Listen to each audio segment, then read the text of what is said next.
looks like a desk, but it's actually not a desk. It's a closet. But it's nice to try out new places to stream. I need new streaming places. Because sometimes my mom is sleeping and I don't want to make too much noise. And so, yeah, this is the only option, is to get something close to my own room. Not the best for my back because I don't have a chair or a desk. This is not an ideal reading spot. But I'm not the first person to be reading inside a closet, you know. So it's getting kind of hot in here, not gonna lie. I need to clean up this place, and then maybe I'll even pray in here. But yeah, should we begin? There's nobody here. What? Where are my viewers at, though? Where are my viewers at? Hello? Is this a sign I should stop? Let me try to read, actually.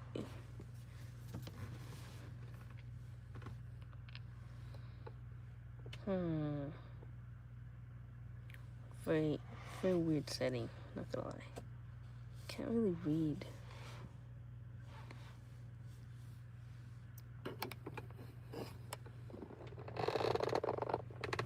Oh, shoot.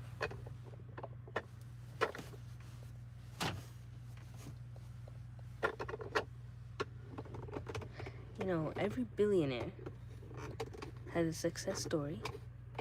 It started off very unusual. This is no different.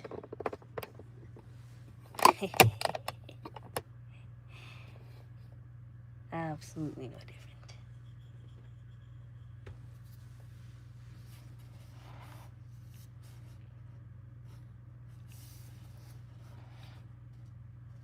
I gotta find, honestly, my back kind of hurts. I might switch to my normal desk.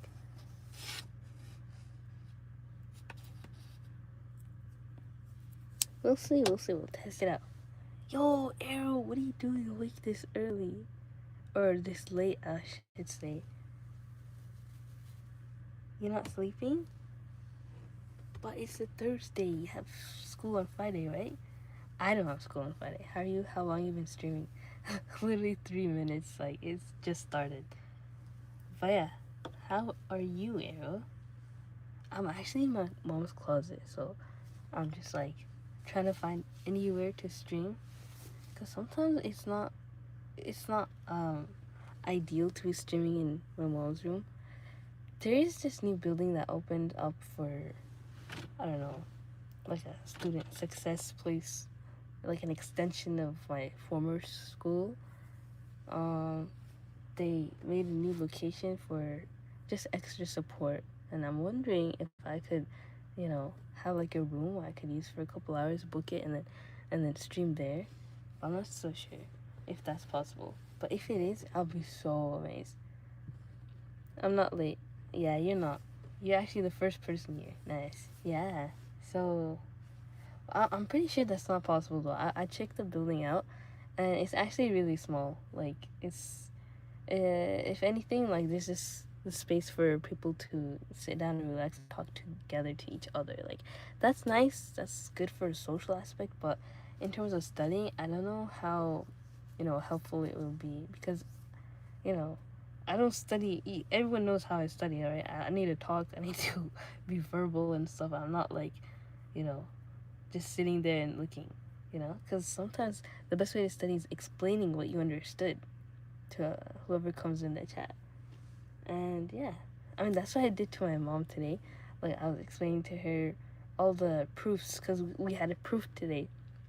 And like, honestly, I like proofs, because proofs are like making a puzzle. It's kind of like Sudoku, because it's like explaining every step and putting together puzzle pieces using axioms and theorems that you're given, and it's just really cool. When they do it, when people who actually know how to do proofs do it, I will have to no matter what, because it's from homework and my class and exams and all. But I like the process. But doing it, I'm not the best. So I have to really practice doing that. Yeah. So anyway, so last time we tried to finish chapter 8, I did get pretty far, like a few pages, like 7 pages. Still have halfway to go, and then there's chapter 9. But this is only book 1. I had no idea there's 2 books in one. For this one, it is the bigger book compared to the other 2. So I was like, wow, this is pretty big. But look at that. Chapter 11. What? There's 11 chapters? Oh, I think this is part of book 2. Oh, this is book 2. So the first one has 12 chapters. And the book 2 has 10 chapters.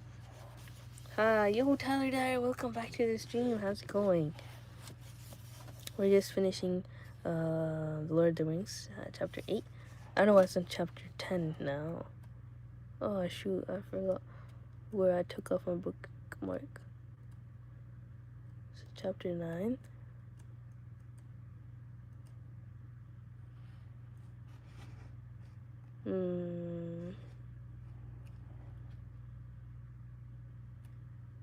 Okay, I think I stopped here. Oh, yeah, how's it going, Tyler and Arrow? I hope you guys are doing good.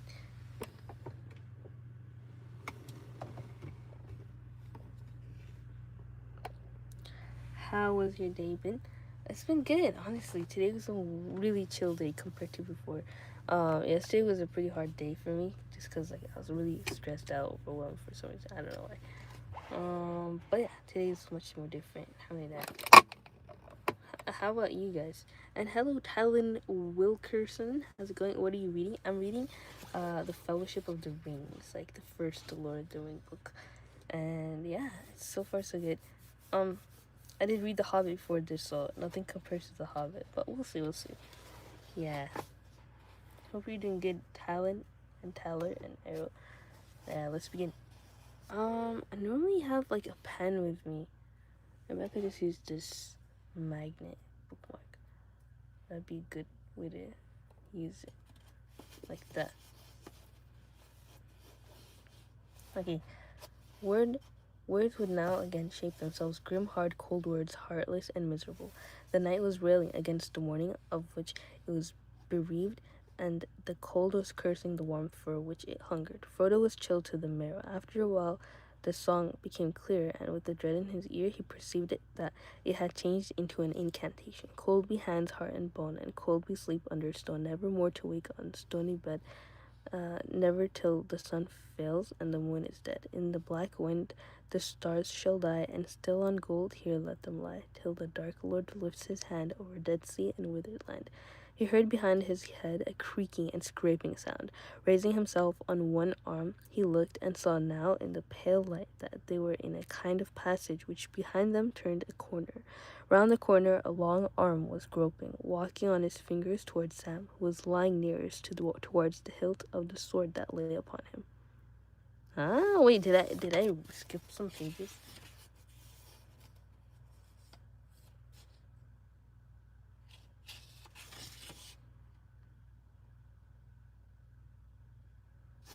Oops, sorry. I think I skipped some pages.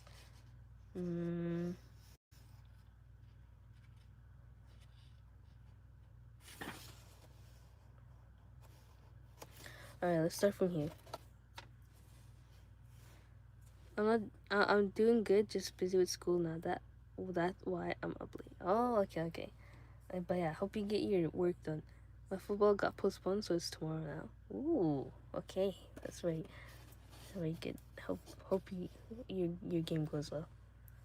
They felt as if a trap was closing about them, but they did not quite lose heart. They still remembered the hopeful view they had of the line of the road ahead, and they still knew in which direction it lay. In any case, they now had so great a dislike for that hollow place about the stone that no thought of remaining there was in their minds. They packed up as quickly as their chilled fingers would work. Soon they were leading their ponies in single file over the rim and down the long northward slope of the hill down into a foggy sea. As they went down, the mist became colder and damper, and their hair hung lank and dripping on their foreheads. When they reached the bottom, it was so chill that they halted and got out cloaks and hoods, which soon became bedewed with gray drops. Then, mounting their ponies, they went slowly on again, feeling their way by the rise and fall of the ground. They were steering as well as they could guess for the gate-like opening at the far northward end of the long valley which they had seen in the morning. Once they were through the gap, they had only to keep on in anything like a straight line, and they were bound in the next wood. Their thoughts did not go beyond that, except for a vague hope that perhaps away beyond the downs there might be no fog. Their going was very slow. To prevent their getting separated and wandering in different directions, they went in file with Frodo leading. Sam was behind him, and after him came Pippin, then Merry. The valley seemed to stretch on endlessly. Suddenly, Frodo saw a hopeful sign. On either side, ahead, a darkness began to loom through the mist, and he guessed that they were at last approaching the gap in the hills, the north gate of the Barrow Downs. If they could pass they would be free. I'm sorry, but I got to go. I'll go into the stream tomorrow. So yeah, goodbye, Tyler. Thanks for stopping by. Good read. Thank you, Roro, and welcome to the stream. How's it going? Come on, follow me. He called back over his shoulder, and he hurried forward, but his hopes soon changed to bewilderment and alarm. The dark patches grew darker, but they shrank, and suddenly he saw, towering ominous before him and leaning slightly towards one another, like the pillar of a headless door, two huge standing stones. He could not remember having seen any signs of these in the valley, and when they looked out from the hill in the morning, he had passed between them almost before he was aware, and even as he did so, darkness seemed to fall around him. His pony reared and snorted, and he fell off. When he looked back, he found that he was alone. The others had not followed him. "Sam," he called. "Pippin, Mary, come along. Why don't you keep up?" There was no answer. Fear took him, and he ran back past the stones, shouting wildly, "Sam, Sam, Perry, Mary, Pippin."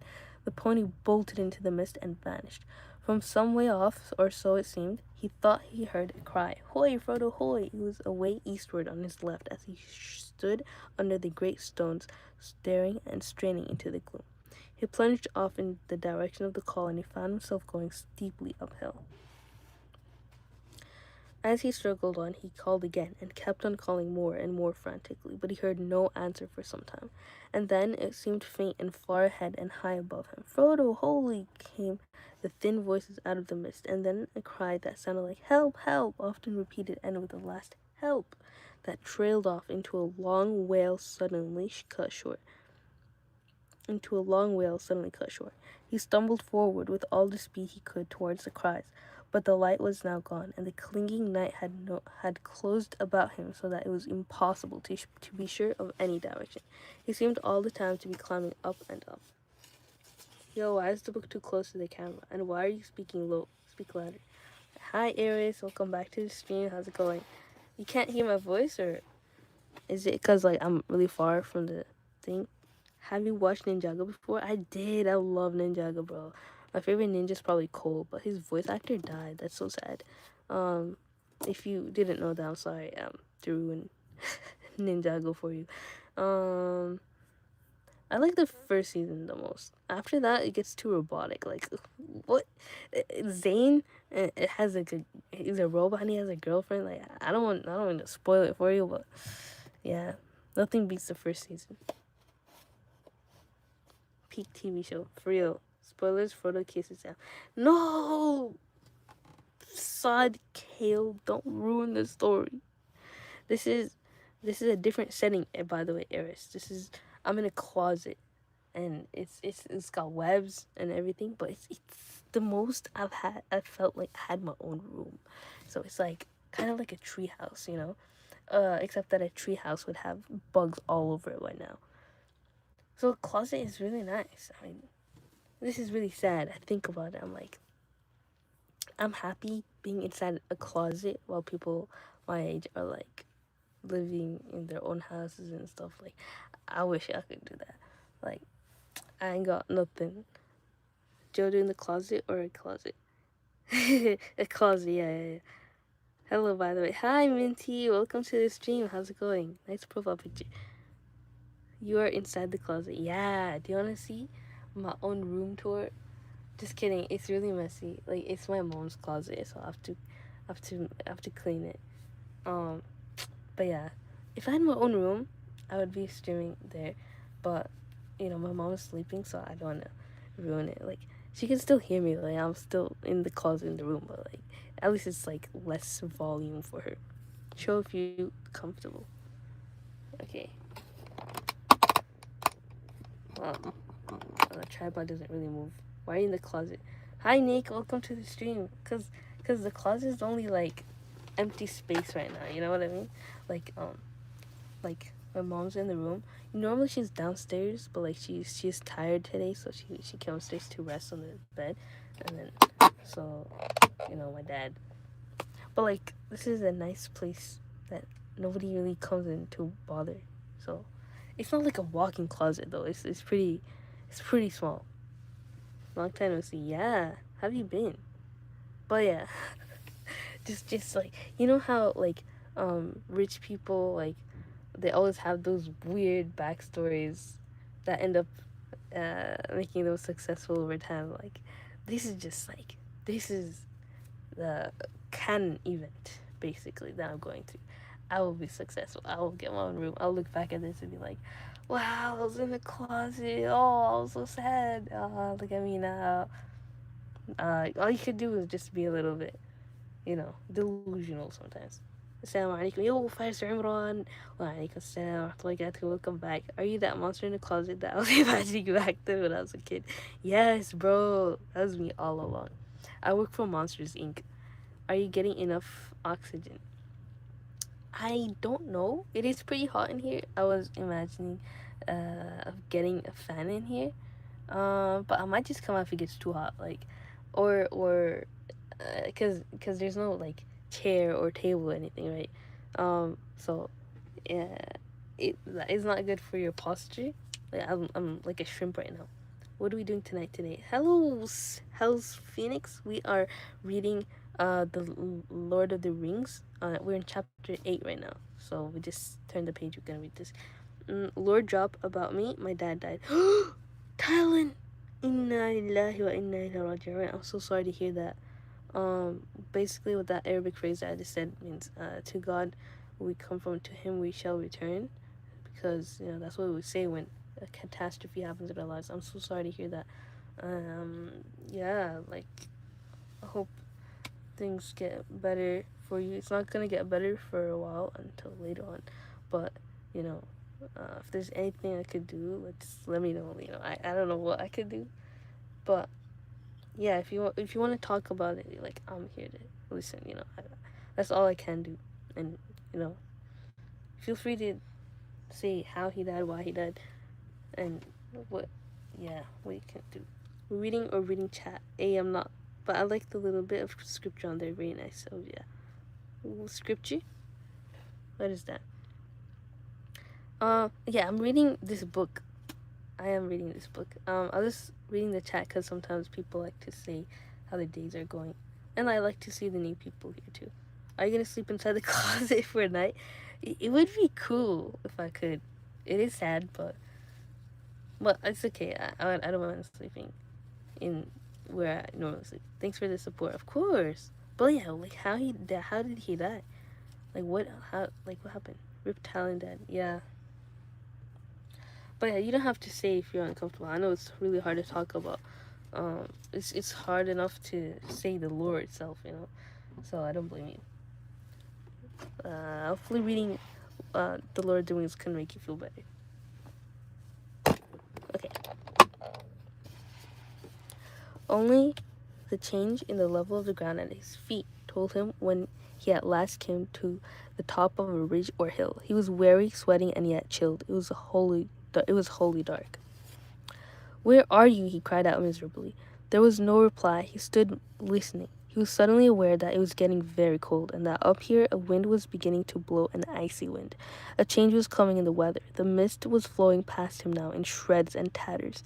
His breath was smoky, and the darkness was less near and thick. He looked up and saw with surprise that faint stars were appearing overhead amid the strands of hurrying cloud and fog.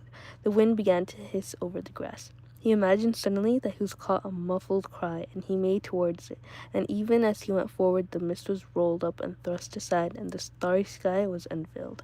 A glance showed him that he was now facing southwards, and was on a round hilltop which he must have climbed from the north.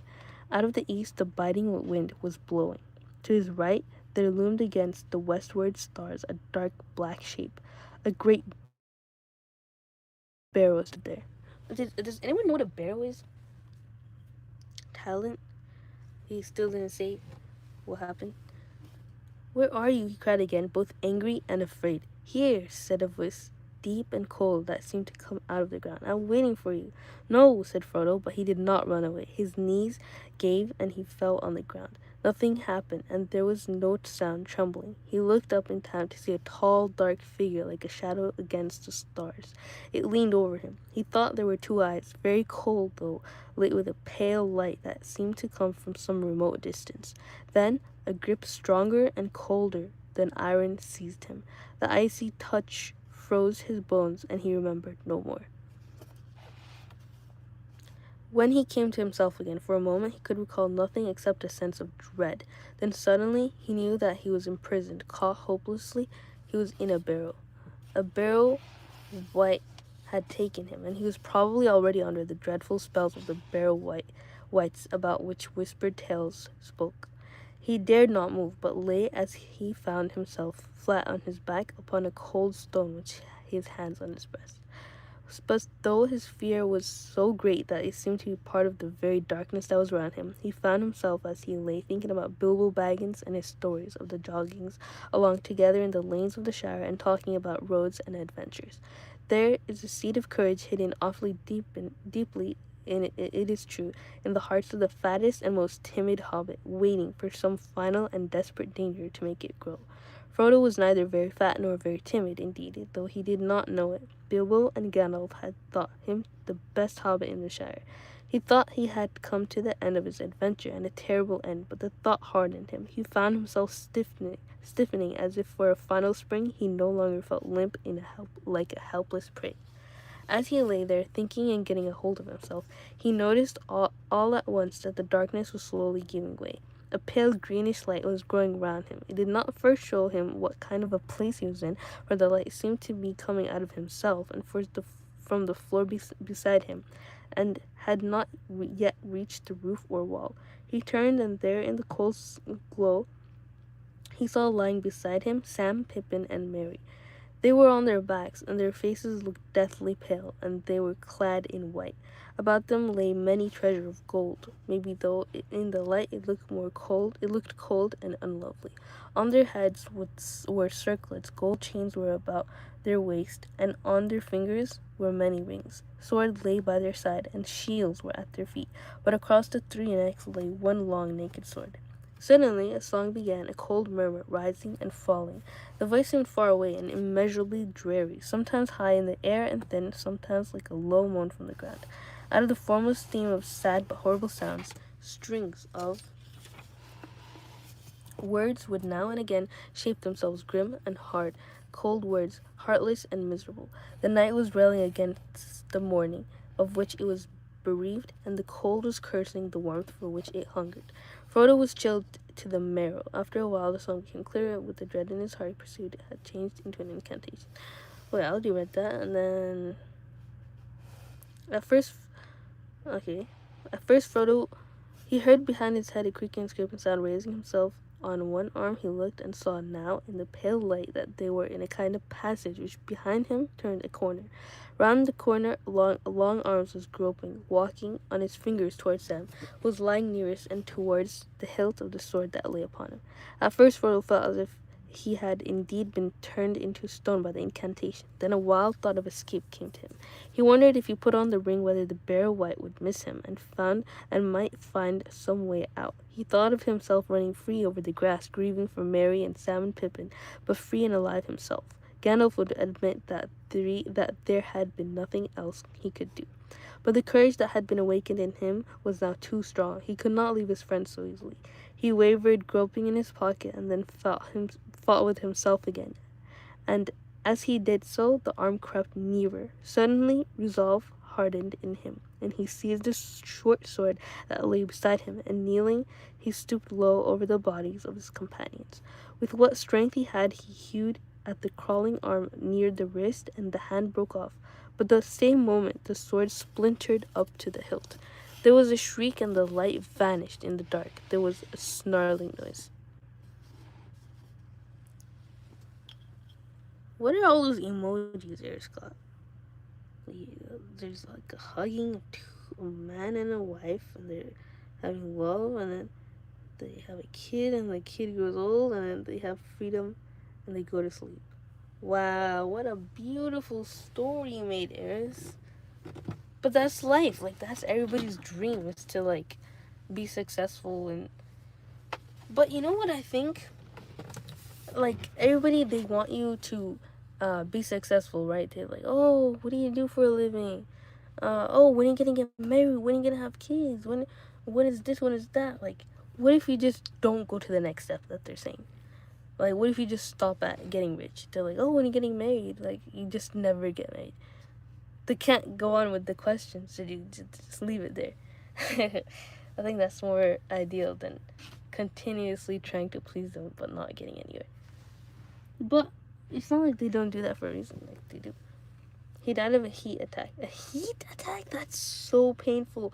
But I can imagine that was not very slow. Like, that was not very fast. Like, he must have been really slow. But, like, how does that happen? Like, why was he in the heat so long? Like, I know, like, you know, heat strokes happen, but that's more like when you're traveling or something, like you don't have access to shade or whatever. I don't want to get married. Same, bro. I mean, like, you know, sometimes it's like that's what you're supposed to do in life, but other times it's like, you know, you get deterred by it because it's like a lot of scary stories, you know, like it's kind of safer not to get married. Wait, no, I meant heart attack. Oh, okay. So it's quick, huh? And welcome to the stream, Thrill Hole 311. How's it going? But yeah, heart attacks happen so randomly. Like, it's like you never know, like, why they happen. So even the healthiest people could get heart attacks. You never know. It's just purely preordained. Like, yeah, I'm so sorry to hear that, Helen. How old is he? How old are you? If you don't mind sharing. But that took you so long to say, like, how he died. It's fine though. Like, if it's hard to say or talk about it, no pressure.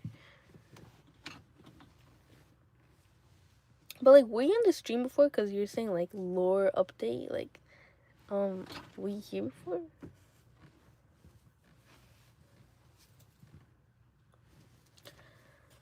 Frodo fell forward over Merry, and Merry's face felt cold.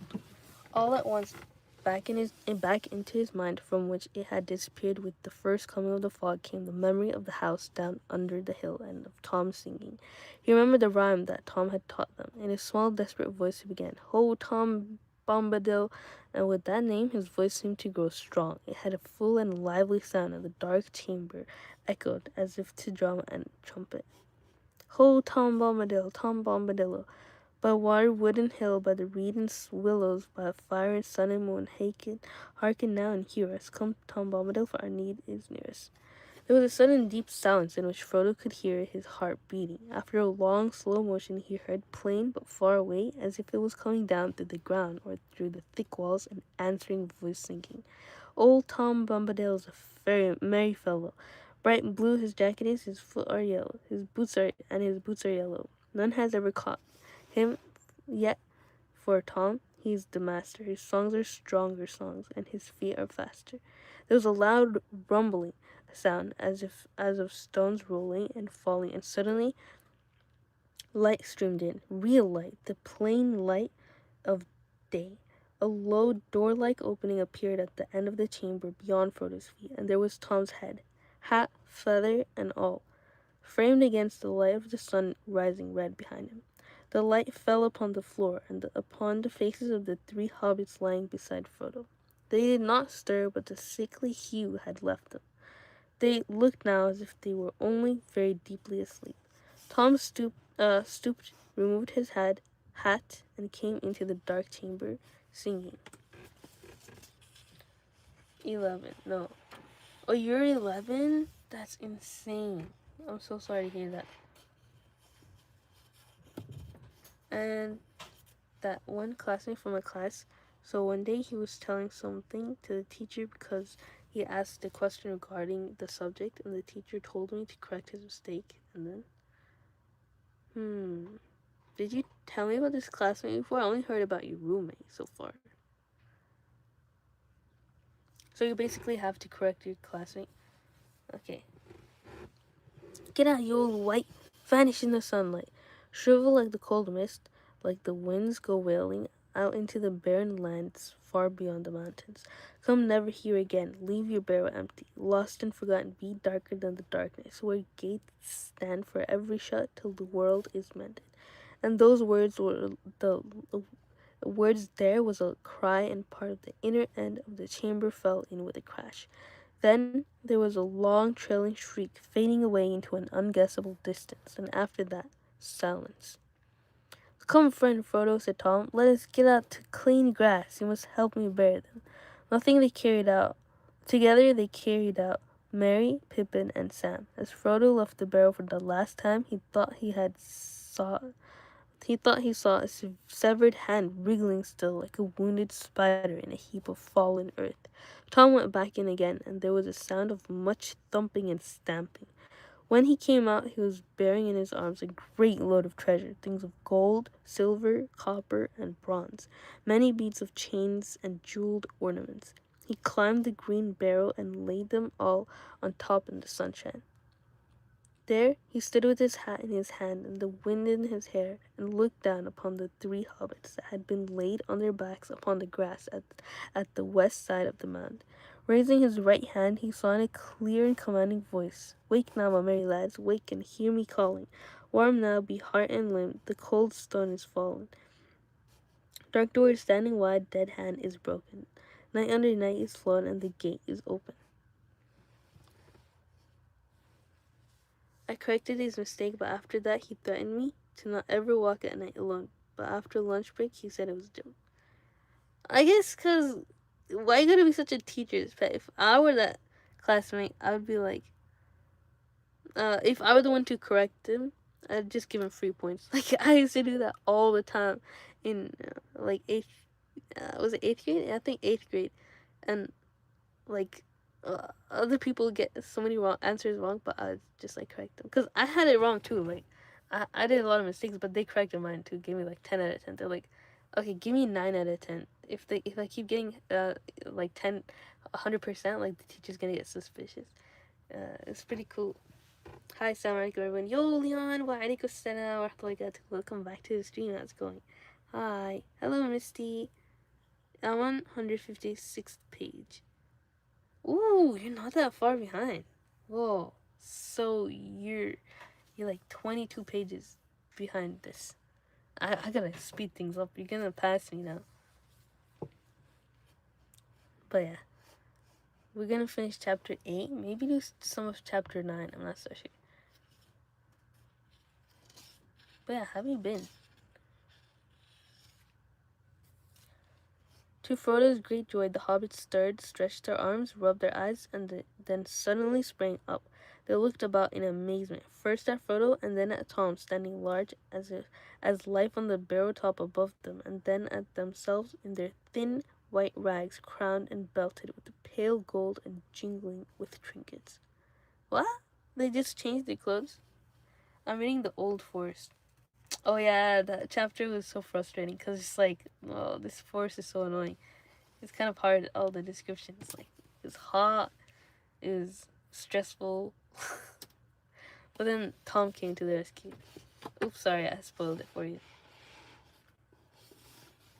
What in the name of wonder?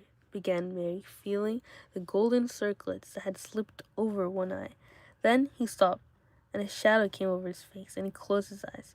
Of course I remember, he said. The men of Carndum came on us at night, and we were worsted. Ah, the spear in my heart. He clutched at his breast. No, no, he said, opening his eye. What am I saying? I've been dreaming. Where did you get to, Frodo? I thought that I was lost, said Frodo, but I don't want to speak of it. Let us think of what we are to do now. Let's get out and let us go on. Dressed up like this, sir? Said Sam. Where are my clothes? He flung his circlets, belt, and rings on the grass and looked around helplessly, as if he expected to find his cloak, jacket, and breeches and other hobbit garments lying somewhere to hand. You won't find your clothes again, said Tom, bounding down from the mound and laughing as he danced round them in the sunlight. One would have thought that nothing dangerous or dreadful had happened, and indeed the horror faded out of their hearts as they looked at him, and saw the merry glint in their eyes. What do you mean? Asked Pippin, looking at him, half puzzled and half amused. Why not? But Tom shook his head, saying, You found yourselves again out of the deep water. Clothes are but little loss, if you escape from drowning. But be glad, my merry friends, and let the warm sunlight heat now heart and limb. Cast off these cold rags, run naked on the grass while Tom goes a hunting. Ah, he's sus. Where's the dingle? Did you throw it? No, of course I didn't throw it. Still a work in progress though. Maybe I'll shoot it tomorrow, or I'll shoot it tonight. I don't know. Maybe after chapter 8, I'll go back to the dingle. I mean, the dangle. Dingle. I enjoyed the Bilbo birthday party most. Oh yeah, his 111th birthday. Yeah, Bilbo is so wholesome. I think that's why I like him.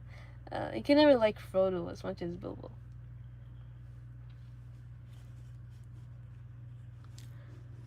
He sprang away downhill, whistling and calling. Looking down after him, Frodo saw him running away southwards along the green hollow between their hill and the next, still whistling and crying. Hey now, come hoy now. Whither do you wander? Up, down, near or far, here, there, or yonder. Sharp ears, wise nose, swish tail and bumpkin, white socks, my little lad, and old fatty lumpkin. So he sang, running fast, tossing up his hat and catching it, until he was hidden by a fold of the grass on the ground. But for some time, his hey now, hoy now, hey now, hoy now came floating back down the wind, which had shifted round towards the south. The air was growing very warm again. The hobbits ran about for a while on the grass, as he told them. Then they lay basking in the sun with the delight of those that have been wafted suddenly from bitter winter to a friendly clime, or of people that after being long ill and bedridden wake one day to find that they are unexpectedly well and the day is again full of promise. What's the book title? Oh, Misty, this is called The Fellowship of the Ring, and it's the first part of the Lord of the Rings by Tolkien, J.R.R. Tolkien. Can I get it online? I think so. I'm not sure if there's a free PDF. Like, there's always like free books out there online, but yeah, I prefer like physical books, just because you get to feel it and I don't know. Maybe put some bookmarks, but I don't really use that for like fictional stuff. More like for educational, for non-fiction books like religious studies. السلام عليكم ورحمة الله وبركاته جويرية. يو حياة وعليكم السلام ورحمة الله وبركاته. كيف حالك؟ الحمد لله أنا بخير. كيف أنت? So sub the channel. If you put Joy name, you'll get 90% discount. I wish, bro. I wish I could sponsor books and stuff, and like read them too. Cause yeah, I mean I've seen a lot of people sponsoring stuff. And أنا بخير الحمد لله. Yeah, I just said that. Misty, what are you saying in Chinese? I think that's Chinese, right? Because Chinese is more like a grid. Japanese is more like slashes like that, like diagonals. Korean is more like circles. Jum'ah Mubarakah. Thank you. Oh my gosh, I have to recite Surgaha now that you mention it. Have you read The Hobbit? Of course I've read The Hobbit. That's like the book that you have to read before The Lord of the Rings. But yeah, Quagmire Maximus, welcome to the stream. How's it going? Is that Popeye in your profile picture? Oh, never mind. That's not. Yeah, I'm from Guangzhou. Guangzhou. Ooh, so you're Chinese or you just live there? But yeah, it's super cool that you live somewhere. It's Mandarin. Okay, okay. I see. Yeah, I guess that. Mandarin and Cantonese. There's no Chinese language, right? It's just Mandarin and Cantonese. But Mandarin is the more common one, right? But yeah, so cool. What does that say? Assalamu alaikum, Joy. Yo, Lady Bluebell. Wa alaikum salam. Welcome back. How's it going? كيف الجمعة معك اليوم? How is Friday today? It just started for me. It's 1:57 a.m. It's still Thursday. Not really. It's Friday, but I haven't slept since Thursday. I could go tomorrow for Jumu'ah, like to the masjid. Maybe I will. I don't know. I'm always really indecisive. Assalamu alaikum, Bubel. How have you been? Hi. Reading on paper feels more enjoyable to me. I remember how I was like going to the books back to see the map of the Middle Earth while reading the Fellowship as they embarked on their adventure. Hello, File Monasifa. File Monasifa. Oh, I didn't look at the maps already. Let's see. So notes on the maps accompanying the Lord of the Rings were drawn by Christopher Tolkien for the original edition published in 1954-5.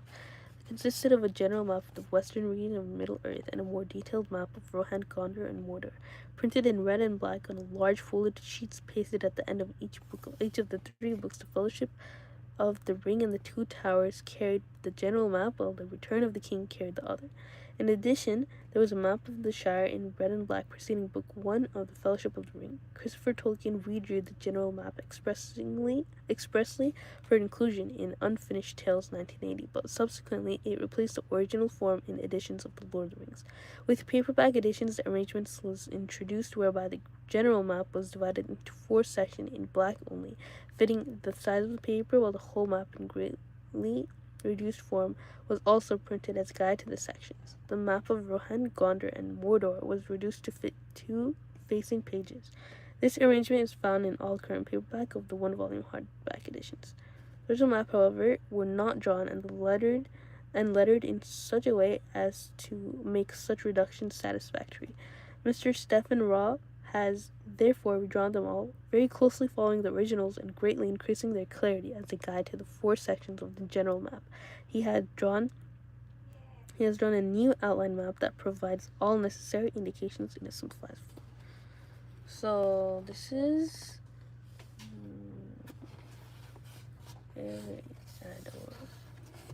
Aaron Mithrin, Iron Hills, River Running, Sea of Moon, Mirkwood.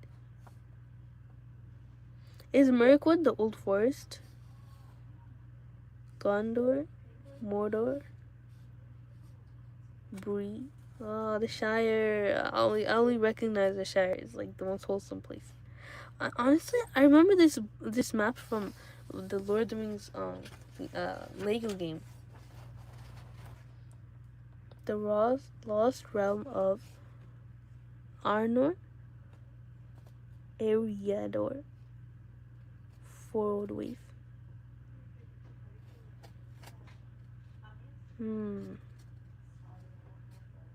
It's so detailed for a fictional thing.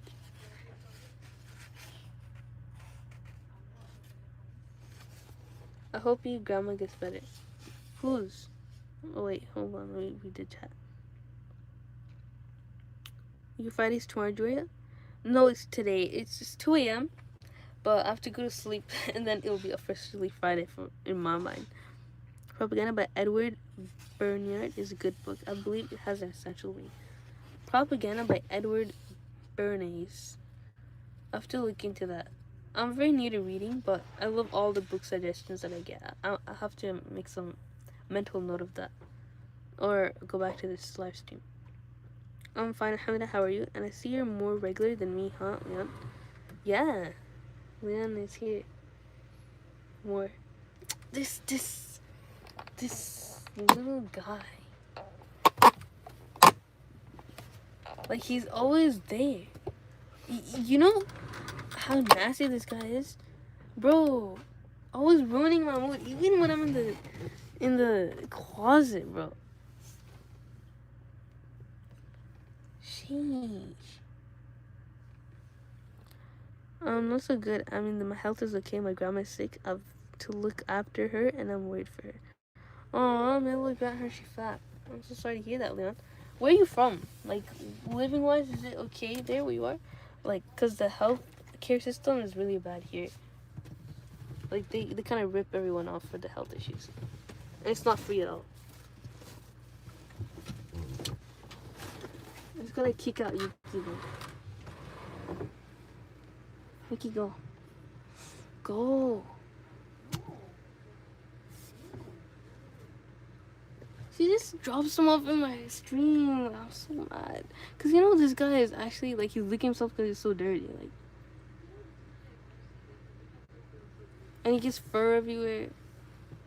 I sound new to having cats, but I've had it for like 8 years. I'm sick of cats, bro. Alright, Yuki, time's up.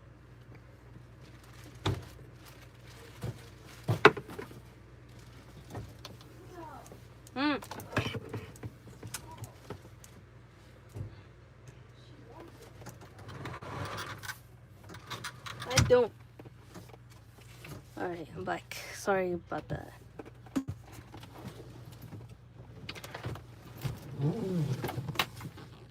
Okay, I'm leaving. Me and my friends going for a walk, or maybe after that we can go to the restaurant.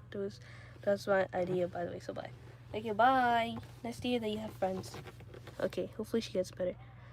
Still, I'll just say if it's your first time reading this book, if you don't know the story, you won't be able to sleep before you finish it. I was like hooked for a whole week. Really? Like my first time reading this book.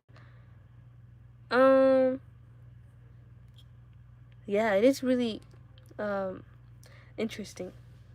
Oh dear, may Allah grant you her shifa. But isn't there your mom, dad, or others to look after her? Or are you taking after her alone? I hope your grandma gets better. Yep. Mirkwood is like the forest rules by the elves of the wood by King Thranduil. Oh yeah, he's a really big character in like the Lord of the Rings too. As my great grandma died too. Oh, I'm so sorry to hear that, Talon. It's 5 p.m. here. 5 p.m. Where do you live, Misty? Oh yeah, China. Bonk. Not anymore. So he's cleaning himself. Actually, my hands were wet and I can't. Okay, I didn't know that. I thought he was like poopy. Everyone is leaving. Is anyone there with you, or are you just alone? Bad Jojo. Have you ever been to China? I've never been to China. I want to though. I've seen like streams of like Speed going there, and everyone's so nice, and there's a lot of like friendly stuff there. I honestly I have a really good impression of China because, you know, anything I buy from like those Chinese like apps, it comes in such good quality. You know, like Temu.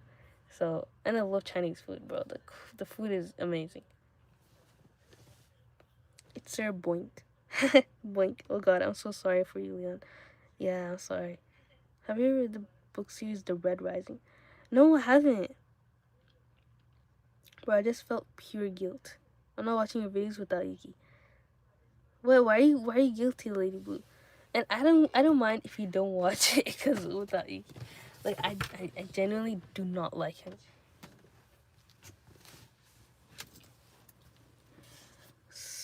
Have you watched Murder Drones? I haven't. It does not ring a bell, but it sounds interesting. Kind of reminds me of the Terminator. I asked Leon about his parents.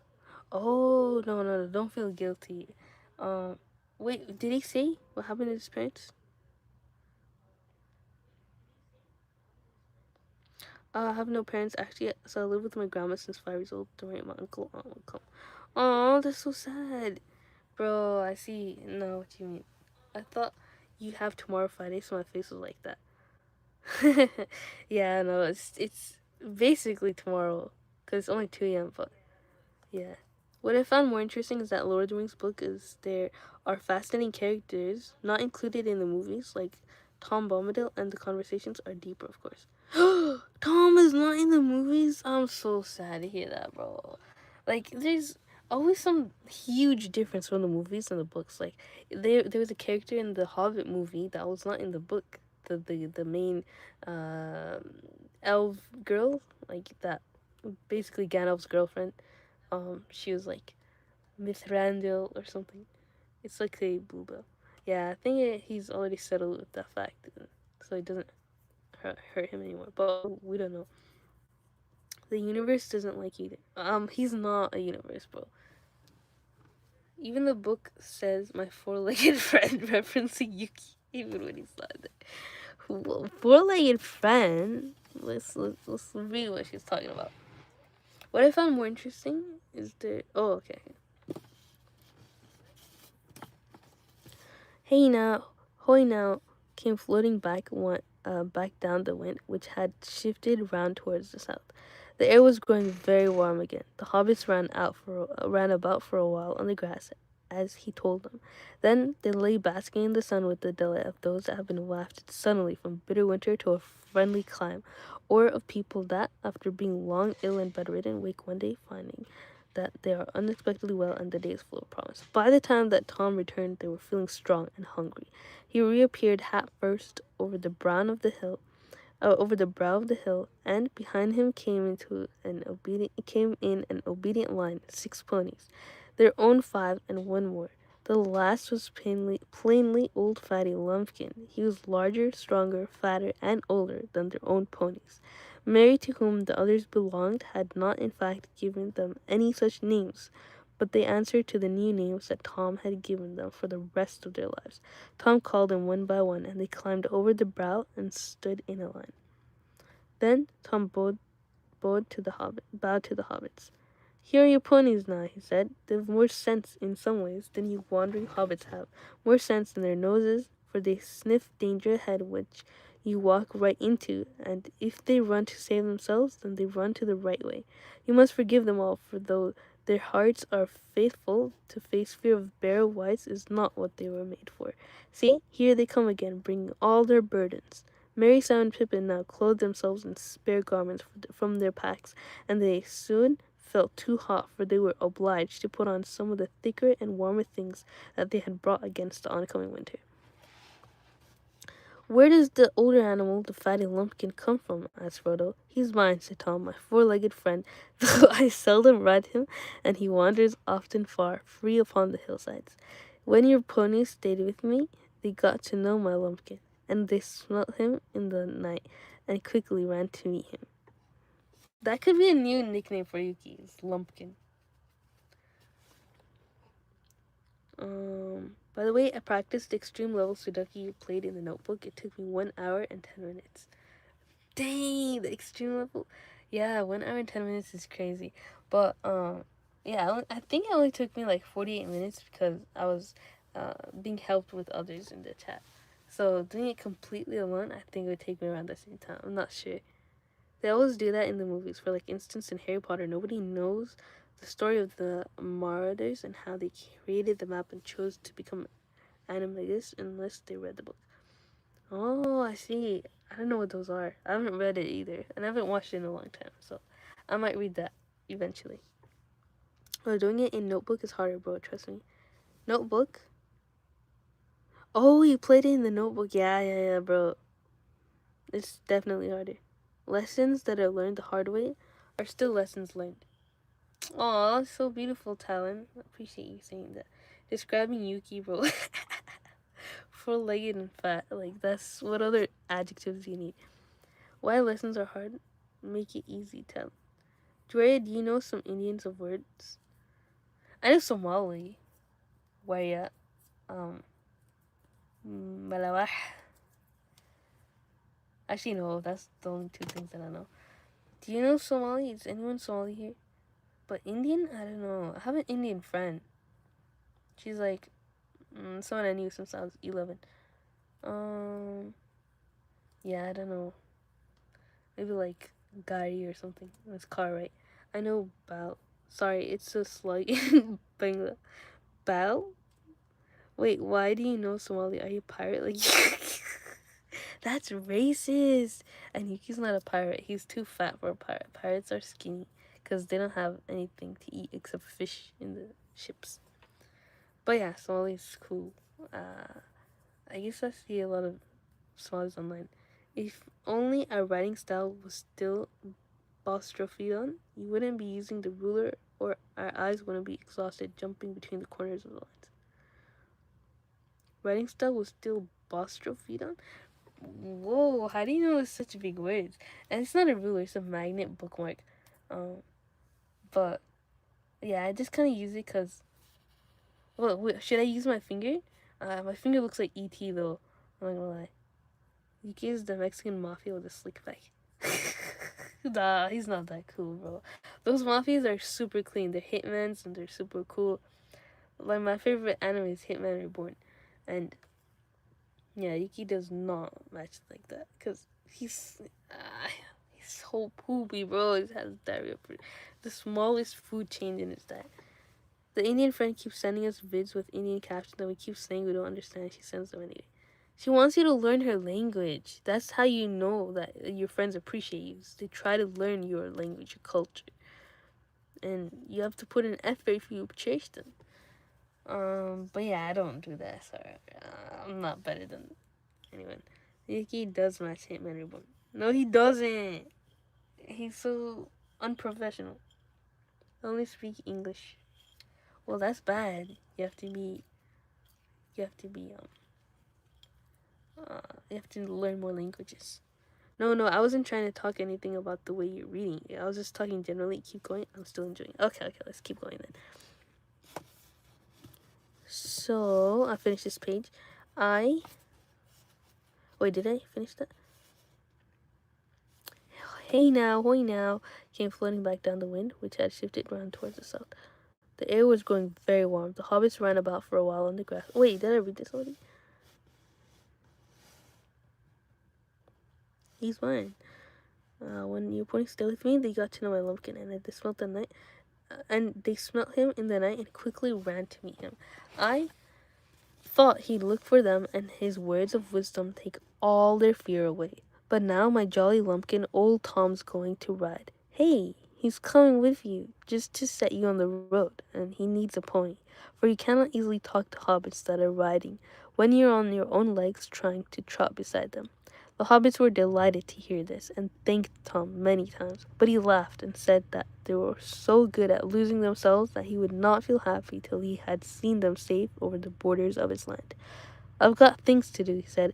My making and my singing, my talking and my walking and my watching of the country. Tom can't be always near the open doors and willow cracks. Tom had his house to mind, and Goldberry is waiting. So Tom is just dilly-dallying, but he's really busy. I can't believe he's not in the movie. I'm so sad. He seems like a really cool character. That's racist. Okay, Yuki's a boy. Me too. All he needs is a cap. Okay, then you find some Arabic and you Duolingo fraud. Indians are fraud people. I think she's Indian, so she's not trying to be racist. But yeah, Yuki is a boy. Jolly Lumpkin is Yuki. I think Leon left. Oh, my cat's name is Yuka. It's a girl. Yeah.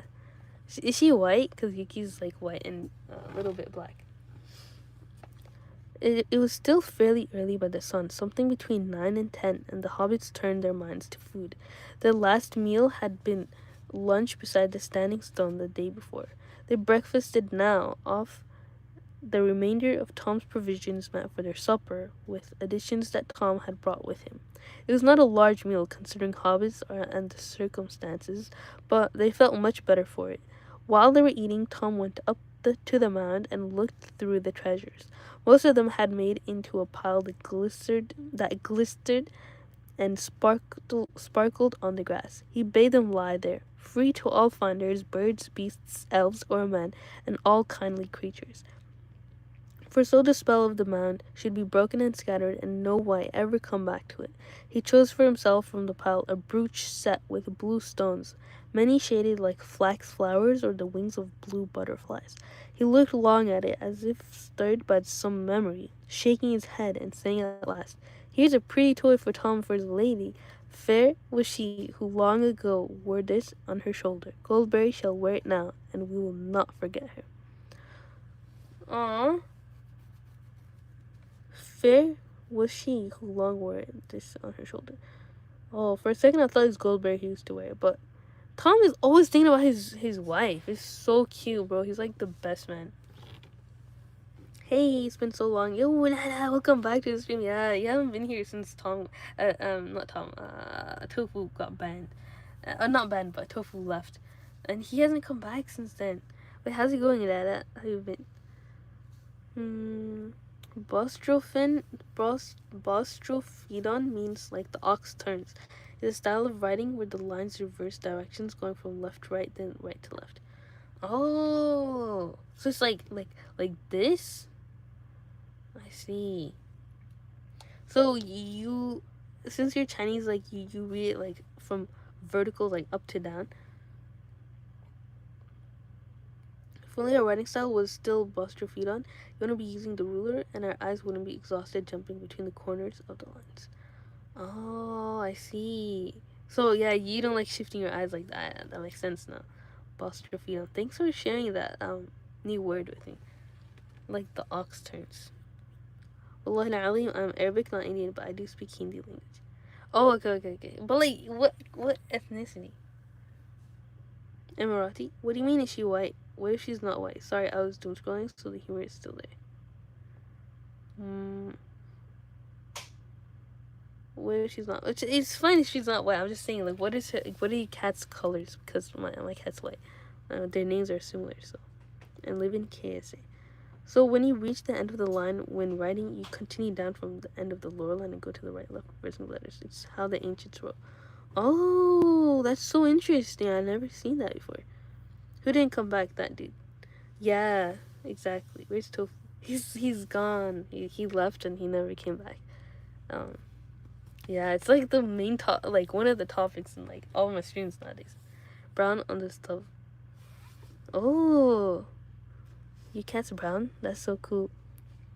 That's kind of rare. I haven't seen like brown cats. More like orange. Alright. Here's a pretty toy for Tom and for his lady. Fair was he who wore it long ago. With this on his shoulder, Goldberry shall wear it now, and we will not forget her. For each of the hobbits, who he chose a dagger long, leaf-shaped, and keen, of marvelous workmanship, damasked with serpent forms in red and gold. They gleamed as he drew them from their black sheaths wrought of some strange metal, light and strong, and set with many fiery stones. Whether by some virtue in these sheaths, or because of the spell that lay on the mounds, the blades seemed untouched by time, unrusted, sharp, glittering in the sun. Old knives are long enough as swords for hobbit people. He said, sharp blades are good to have if Shire folk go walking east, south, or far away into dark and danger. Then he told him that these blades were forged many long years ago by men of Westernese. They were full of the Dark Lord, but they were overcome by the evil king of Carn Dûm in the land of Angmar. Few now remember them, Tom murmured. Yet still some go wandering, sons of forgotten kings walking in loneliness, guarding from evil things folk that are heedless. The hobbits did not understand his words, but as he spoke they had a vision as it were of great expanse of years behind them, like a vast shadowy plain over which they strode shapes of men, tall and grim, with bright swords, and last came one with a star on his brow. Then the vision faded, and they were back in the sunlit world. It was time to start again. They made ready, packing their bags and lading their ponies. Their new weapons they hung on their leather belts until under their jackets, feeling them very awkward, and wondering if they would be of any use. Fighting had not been occurred to any of them as one of the adventure in which their flight would land them. Where's King and Queen? Where's Queen and King? I don't know. I don't think King Haywood is coming back, but Queen, she's here sometimes. She was in the last stream, but barely, because she's like outside of the park. Are you the reason why he's like here, Nana? Yeah, I think so. No, I'm not. Wait, am I? What did I do? I guess it like snowballed since the beginning. But it's not her fault. It's more like my fault, Arrow's fault. I mean, not Arrow's fault. Like, I let him. I'm just kidding.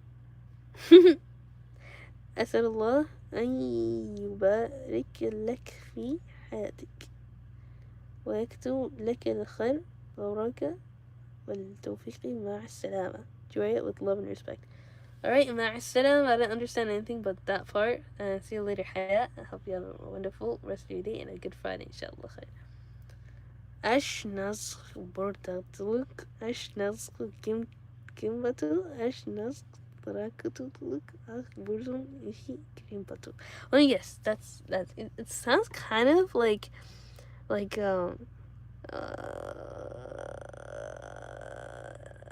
okay, if with the wizard emoji, it kind of sounds like elvish spells, but if it's a language in this world, it kind of sounds like Turkish. The dark speech of Mordor. Ooh, scary. Who's this Arab guy tapping the English fellow woman? I know. I mean, sorry. That's Hayat. Yeah, I don't want to be mean to her. She's really nice, but I'll write Bangla then. No, please, please, please, give me English. But how do you know that dark speech of Mordor? Like, did you copy paste it, or did you like actually learn the language? It's so cool. At last they set off. They led their ponies down the hill, and then mounting, they trotted quickly along the valley.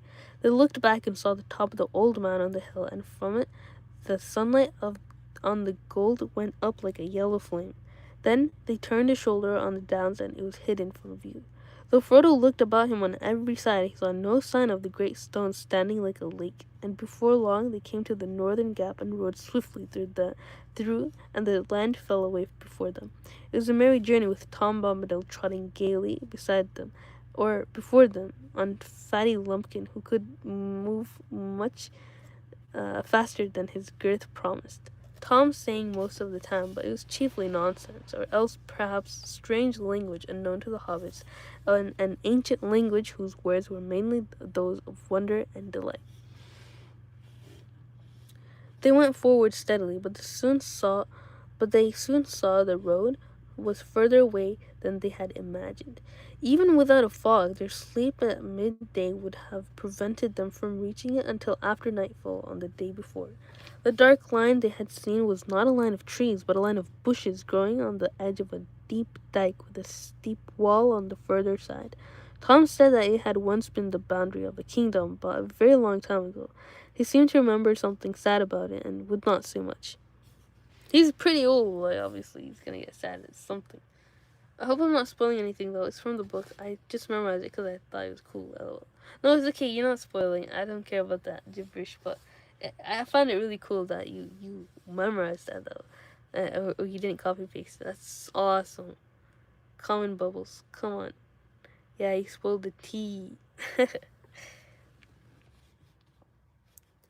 They climbed down and out of the dike and through a gap in the wall, and then Tom turned due north, for they had been bearing somewhat to the west.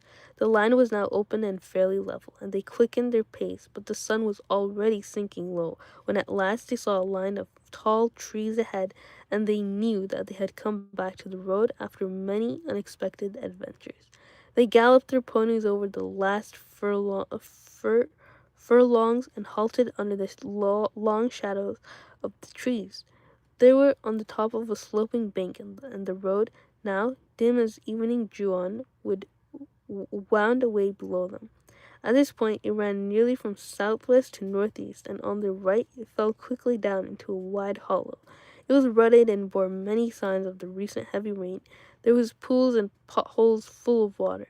They rode down the bank and looked up and down. There was nothing to be seen. Well, here we are at last, said Frodo. I suppose we haven't lost more than 2 days by my shortcut through the forest, but perhaps the delay will prove useful. It may have put them off our trail. The others looked at him. The shadows of the fear of the black riders came suddenly over them again. Ever since they had entered the forest, they had thought chiefly of getting back to the road. Only now, when it lay beneath their feet, did they remember the danger which pursued them, and was more than likely to be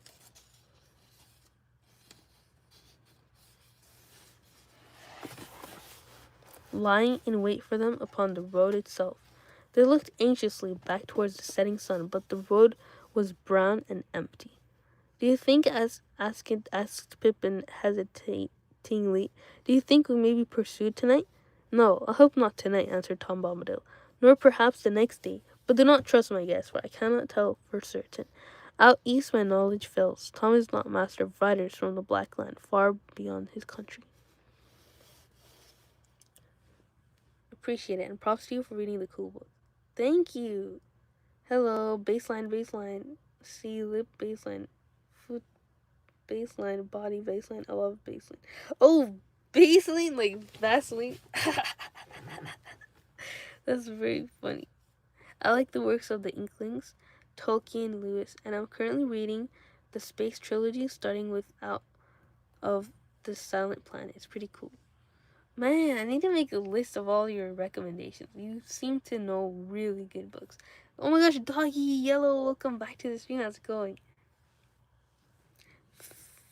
File, you sound like you were in the production work of this book. By the way, indeed, it's a great book.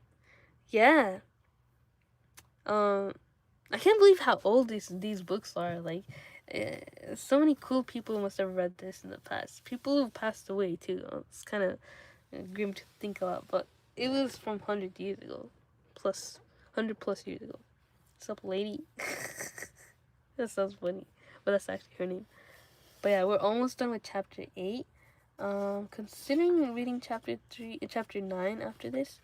I'm not so sure though. Getting kind of sleepy. Call me Bluebell. Okay, Bluebell. Or Bubbles. Could call you Bubbles too. Bubby. Alright, sub Bluebell. All the same, the hobbits wished he was coming with them. They felt that he would know how to deal with the Black Riders, if anyone did. They would soon now be going forward into the lands wholly strange to them, and beyond all but the most vague and distant legends of the Shire, and in the gathering twilight they longed for home. A deep loneliness and sense of loss was on them. They stood silent, reluctant to make the final parting, and only slowly became aware that Tom was wishing them farewell, and telling them to have good heart and to ride on till dark without halting. Tom will give you good advice till this day is over. After that, your own luck must go with you and guide you. 4 miles along the road, you'll come upon a village, under Bree Hill, with the doors looking westward. Then you'll find an old inn that is called the Prancing Pony. Barlaam Butterbur is the worthy keeper. There you can stay the night, and afterwards the morning will speed you upon your way. Be, but be bold but wary. Keep up your merry hats, and ride to meet your fortune. They begged him to come at least as far as the inn and drink once more with them, but he laughed and refused, saying, "Tom's country ends here. He'll not pass the borders. Tom is his house to mine, and Goldberry's waiting." Oh, he loves his wife way too much, but in a good way. Charles Leclerc is so fine. Who's Charles Leclerc? Bluebell, I'm a chill dog. Lewis? Sounded like teasing. Apparently, Lewis and Tolkien had a wager on who's going to write about fantasy and who on space travel. Tolkien got the fantasy a lot, but by luck, and that's how The Lord of the Rings was written. Wow, that's interesting. I feel like if it weren't this, and he made the space travel books, we'd be reading that right now. Because Tolkien is just really cool. My bad. I've pepper spray, so watch out, doggy. Oh dear. Lewis Hamilton 7 times F1. If Lewis has got the fantasy a lot, we wouldn't have had this marvelous book. Thank God, though. Yeah, thank God. Nah, C.S. Lewis. Charles Leclerc, so fun. Joy, search up Charles Leclerc. Who is he? I don't have a laptop right now. It is like really close by. I could go there, but the setting with the tripod and lighting. Bro, my dad is lending money to those relatives who don't exist. How do I tell him? Just don't. My dad does that all the time. It's like narcissistic behavior. They want fights like that. Just it's more worth. I would pay the money that he's giving away to him to give it away, just so I don't have to deal with him. You know what I mean? Charles Leclerc is a Monegasque F1 driver who's drives for Ferrari. Charles Leclerc. I'm gonna have to look him up. Charles Leclerc. Hey, remind me next time I'm on my laptop, okay? Is he dumb? Yeah, he is. All brown dads are like that. If they send money to relatives that don't even need it. Bro, for real, my dad be lending money to the relatives when he giving him a cent back. Why are all our dads the same? This is a whole trend, like a South Asian thing. He's just a people pleaser. No, it's not a people pleaser thing. It's not that. Like, people pleaser is doing stuff for people after you've already taken care of your own family. If he doesn't take care of his own family, like giving them money when they don't ask for it desperately, then he's just narcissistic. I think it's just like the way people are raised there. I don't know. Then he turned, tossed up his hat, leapt on Lumpkin's back, and rode up over the bank and away singing into the dusk. The hobbits climbed up and watched him until he was out of the sight. His family doesn't count in that people. Ugh. Yeah. I'm sorry to take leave of Master Bombadil, said Sam. He's a caution and no mistake. I reckon we may be a good deal further and see not be better nor queerer. But I won't deny I'll be glad to see this prancing pony he spoke of. I hope it'll be like the green dragon away back home. What sort of folk are there in Bree? There are hobbits in Bree, said Mary, as well as big folk, I dare say. It will be a home-like enough. The pony is a good inn by all accounts. My people ride out there now and again. It may be all we could wish, said Frodo, but it is outside the Shire all the same. Don't make yourselves too much at home. Please remember, all of you, that the name of Baggins must not be mentioned. I'm Mr. Underhill, if any name must be given. Underhill? That's not a very anonymous name, cause anyways. It was nice talking with you, but gotta skedaddle. May you all walk in the light of Iru Uluvatar, another Lord of the Rings reference. Peace. Thank you. Bye, Philmonasifa. See you later. Can I call you Philly? Philly? I'm pretty sure I'll see you later, though, in the future streams. There's a lot of Tolkien books to read. Because there's this one, second one, third one, and then I want to read another one outside of the Lord of the Rings series, too. Oh, hi, sorry I'm late. No, it's okay, Queen. Welcome back. How's it going? Yo, Queen, stop finishing this book in 10 minutes won $10 million. 10 minutes? That's insane. It takes like 10 minutes just to open the book. Or like finish one page in 10 minutes, we'll win 10 million, but Joya will still lose. Oh my days. Because 10 minutes for reading one page, I can't read a whole page without yapping though. Like, we gotta assess. Not really. We don't really talk about the book. It's funny. So Bree's actually like the Hobbit Shire, but it's like away from the Shire. It's pretty far. Like, they made it through the whole forest, and there's another Hobbit village. So his name is Underhill, Frodo's. They now mounted their ponies and rode off silently into the evening. Darkness came down quickly as they plodded slowly downhill and up again, until at last they saw lights twinkling some distance ahead. Before them rose Bree Hill barring the way, a dark mass against misty stars, and under its western flank nestled a large village. Bree Hill barring the way. Okay. Towards it they now hurried, desiring only to find a fire and a door between them and the night. So they're going to this hobbit village away from home, and they now have heard of an inn called the Prancing Pony Inn. I don't know if I should say it because it's bad. Huh? Ryder said something concerning a non-PG about me. Why are you still talking to Ryder after he already said something bad, like calling you chopped? What do you say? What do you said? Maybe say it indirectly. Yeah, but say it. No, he said it to Zyron, then Zyron told me. Again? I don't know if Zyron is a good friend, because, like, why are they saying it? Why are they spreading stuff? Maybe he didn't say it. Anyway, he said he wanted to run with Bumpy. That's weird. It's really, really weird.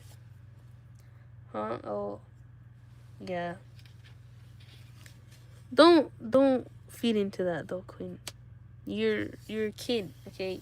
A lot of teen parents out there. We don't need more. Close schools at this point, bro. I know, right? That's so inappropriate. And end of chapter, perfect time. Well, I guess the stream is over. Hello, hey, welcome back to the stream. Assalamu alaikum. Maybe we'll read this chapter though. Should we read some of this chapter? I don't know. I've been streaming for 80 minutes though. For real, hello, hey. But yeah, what do you do about that? Like, are you gonna tell a teacher? Like, it's pretty scary, honestly. Even if he's a kid himself, like, that does not, you know, justify him talking like that. Gotta go. Okay, bye, Queen. I mean, say, hey, hello, everyone, and I thought I joined late. You kind of did, bro. I don't know if I should keep going or not. Better late than never.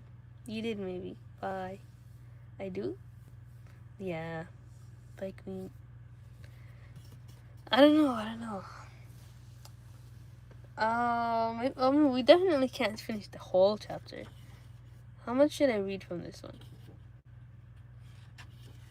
Or should I even read it?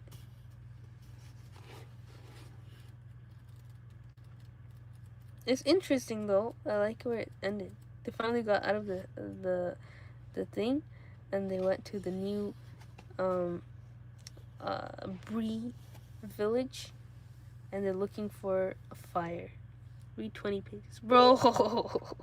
That's the whole chapter. We got lava in exchange of tofu. That's so funny. Cause she's the reason why he left, and now she's in this place. Well, that's a win-win for me. I'm a storyteller, and Dagi was charged for reckless driving, which is good. Well, it's a good thing. Whoa. Yeah, I feel like Dagi would be a good driver though. I thought I was charged for quacking too much. When did you quack, bro? Y'all are living in another like role play in the chat. Should we continue reading? Okay, let's read a few pages. Let's see where to stop. Chapter 9, at the sign of the prancing pony. Bree was the chief village of the Bree land, a small inhabited region, like an island in the empty lands round it about. Besides Bree itself, there was a staddle on the other side of the hill, combe in a deep valley a little further eastward, and Archet on the edge of the Chetwood. Lying around Bree Hill and the village was a small country of fields and tamed woodland only a few miles broad. The men of Bree were brown-haired, broad, and rather short, cheerful and independent. They belonged to nobody but themselves, but they were more friendly and familiar with hobbits, dwarves, elves, and other inhabitants of the world about them than was, or is, usual with the big people. According to their own tales, they were the original inhabitants and were the descendants of the first men that ever wandered into the west of the middle world. Few had survived the turmoils of the elder days, but when the kings returned over the great sea, they had found the Bree men still there, and they were still there now, when the memory of the old kings had faded into the grass. In those days, no other men had settled dwellings so far west or within 100 leagues of this shire. But in the wild lands beyond Bree, there were mysterious wanderers. The Bree folk called them rangers and knew nothing of their origin. They were taller and darker than the men of Bree, and were believed to have strange powers of sight and hearings, and to understand the languages of beasts and birds. They roamed at will southwards and eastwards, even as far as the misty mountains, but they were now few and rarely seen. When they appeared, they brought news from afar, and told strange, forgotten tales, which were eagerly listened to, but the Bree folk did not make friends with them. So this is talking about the Bree men, or who? Men of Bree. But the Bree folk did not make friends with them. Bree folk and men of Bree. First men to ever wander the west. Men of Bree.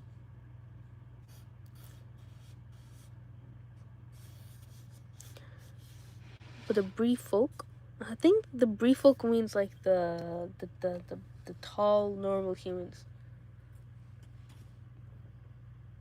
Leon is just fun, just too innocent for even this high ass stream is funny. I know, right? Like he's actually such a good kid. Allah Havak. We'll always keep him safe and pure. I mean, Doggy seems the nicest guy after Leon too. Yeah, I think Leon is younger. I don't know. Doggy is nice though. Mashallah. Leon, he's like speedrunning GTA 6. He's basically playing it in early access. Doggy was meant for jail. It's his life. It's where he belongs and thrives. Doggy got a straight up degree for his prison time. Whoa.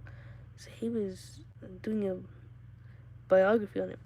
But they didn't want to have me in jail anymore. I guess they got tired of me. I'm already playing GTA 7, bro. Whoa.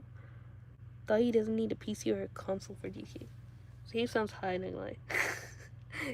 I don't even doubt that. If he is high, I won't be surprised. Oh, the Wii version? Or World War II version? That could be, you never know why.